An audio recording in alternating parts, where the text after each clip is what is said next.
كثير جرحني، لهذا السبب أنا انفجرت وحكيت. فضيحة بين ضابط سعودي وشاب لبناني تشعل مواقع التواصل. قضية جديدة تهز الخليج والعالم العربي. عارض الأزياء اللبناني بلال شريف يخرج عن صمته ويكشف عبر مقاطع فيديو نشرها على حساباته عن علاقة مثلية جمعته بالضابط السعودي فارس منصور الشعلان.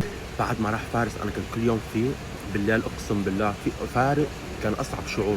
عيط فارس، أرجع أتذكر إنه فارس مش بالبيت، مش معي فارس أساساً. بلال يدعي أن العلاقة كانت طويلة واستمرت حتى بعد زواج الشعلان قبل أن يختفي فجأة من دون أي تفسير، ما دفعه إلى كشف المستور. صار المشكل كله بس كرمال تليفون ومسج وحدا حكي حدا. بعد يومين الأمور ضلت تمام، بعدين فارس انسحب.